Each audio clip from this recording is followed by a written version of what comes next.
My next guest will be performing April the 4th at the Mohegan Sun in Connecticut. I've been there, it's marvellous. Please welcome the beautiful Aisha Tyler, everybody.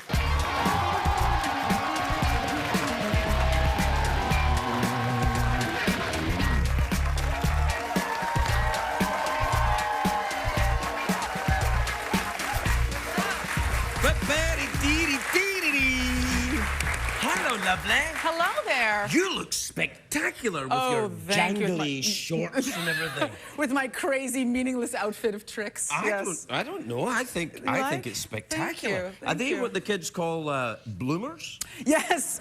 Or maybe knickers. I don't know. But then sometimes people don't understand you. It starts a fight, you know, so it's better to call them bloomers. Yes. What you call me? You know, and then it's like a problem. See? So bloomers is a better, right? No. Bloomers is the way to. Yeah, I think that guy just called me Bloomy Pants, you know, so just better. I like this thing as well. It's Thank kind of you. metallic. It's like you're like a sexy robot. Ooh, yes. Maybe later we can dance a little bit. Oh no, you did. Oh no, yeah. Tell me about going to the Mohegan Sun. I've been there. I've never been there. I'm so excited. Oh, it's fantastic. It's the biggest. It's bigger than Belgium. Oh well, that's exciting and a little upsetting. Yeah, no, it doesn't rain as much as it does in Belgium, good. so you'll be all right. Or the dour Belgies. No, Connecticuties, people that live in Connecticut, they love to laugh. You can tell he's an American now because he's got all of our terms down. Connecticuties? Connecticuties, yeah. What they do is when they're laughing, they take out their pipes and they go, Then they she's wearing bloomers, you know. They pop a collar, churn some butter. It's all good. Yeah. I'm excited. No, I've done stand-up there. Yeah. You and I actually, oddly, I feel like we're following each other because I'm following you, certainly, for sure. Well, thank you. Yeah. We were in Tempe at the same time. Tempe, Arizona? And then we were both at Tommy T's in Pleasanton, I think, like one right after the other. Wow, yeah. Tommy T's in Pleasanton is one of the most interesting gigs a stand-up comedian can do in America. That's a nice way of putting it, absolutely. Steak and comedy. Yes, exactly. Yeah. And it's like an old Sizzler or something, so you're like performing to a salad bar, you know what I mean? People are like, these shrimp are great. There's a black lady yelling. What's happening? I don't understand. But Can you get me a Coke? I'm like, no, I don't work here. It's really, you know you're doing well though when they put you next to the sneeze guard. That's wow. Exactly. Yeah, that's it. You can do jokes, but no spitting in the olives. Have you ever met Tommy that runs Tommy T's? I have met Tommy, Mr. Tommy T. Yeah, well, I don't know how he treats the guys, but he picked me up to go do some, you know, you go out, when you're doing a stand-up show, you'll get up in the morning and do a bunch of radio. Right. So he came to pick me up in his Porsche. And yeah, I was like, ooh, he's giving me the, I think everybody else he picks up in like, you know, a wheelbarrow. He didn't pick me up. He just around. No, he emailed me the address, get there or you die. Exactly. Yeah. I think Craig Ferguson's standing on the corner with a bus pass right now. Yeah. I got a ride in the Porsche. Then everyone's like, honestly, is that your boyfriend? I was like, no. Yeah. He's a lovely man and very good looking, but, you know, not my type.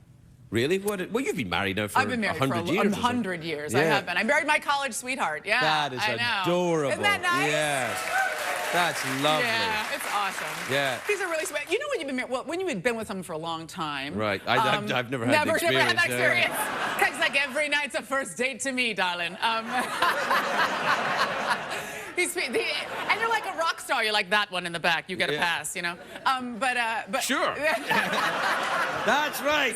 Now you know me. I think very highly of your personal life. Right. I have to because I have to be vicarious. No, when you've been married for a long time, you kind of like, I travel a lot for work. My husband comes with me on some of these shows. He comes, and that's nice because you stay in a nice hotel and everything.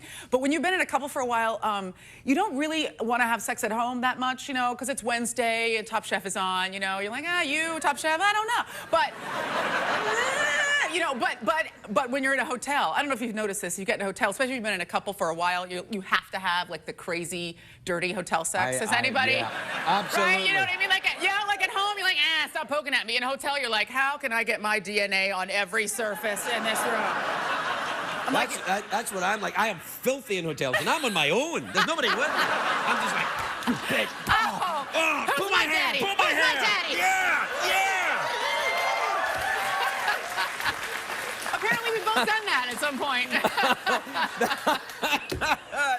I think we might have been next to each other at a hotel at some point. That I was would like, be fun. This guy's disgusting. Well, that's if you hear people in the other room having sex, you have to listen for, two voices. If it's just one voice, that's... It's a little alarming. Or one voice on Larry King. Then that's... But do you ever notice that, like, if you're in a hotel and you hear people having sex, like, normally that would be repulsive, but somehow in a hotel you're like, I wonder what position they're doing. He kind of screams like a girl. It's always nice to listen in. Position? I don't know. Do you only know one position? One, yeah. One, sexy. Yeah. Let's get into the sexy position. Hey, it's over. Perched on the end of the couch watching Larry King. Are you very sexually adventurous? Is that what keeps your marriage alive? Are you? Well, I don't know. I mean, I think you have to be somewhat adventurous if you've been with someone for a long time because, you just think, oh, you on the top, me on the bottom, rest of my life, woo! Yeah. So sometimes you gotta fly. But I'm not like a crazy person. You don't do the gag ball or anything like that. No, I'm not a big. A little spanking every once in a while is nice. Yeah. I mean, my husband likes it when I spank him. You know, so but it's interesting because you can't get too filthy when you're married. Or on the show. Or on the show. Yeah. Although you did with your potty mouth, you crazy Scotsman. But you can't get too dirty because he still has to see that person in the morning. You know what I mean? And then you get up for breakfast, you're like, hey, how's it going? All right. I'm gonna run some errands. If you could be gone when I get home, that would be great. So you can't get too disgusting. Right, yeah. So you can really be disgusting. Right, and you can't sneak up on a person either. Like if you're having sex with somebody. Not legally. Well, you no. can't, that would be wrong. Like you have to discuss it. You can't just like try some new stuff on somebody. When they're used to kind of you move in a certain way. All of a sudden you're like, what? You can't. What was that? Who put that there? You have to maybe Someone left the window open. Yeah. You got to talk about it first, which is we can't broadcast any of this conversation. It's just gonna be. I'm gonna walk out. We're gonna do the flamenco. The show's gonna be. That'll be it. Yeah. It's always a delight to see you. I love coming here. I adore you. Come back in. Anytime. Have fun at the Mohegan Sun. Thank you. I can't wait. All right, go and do it. Aisha Tyler, everybody. We'll be right back.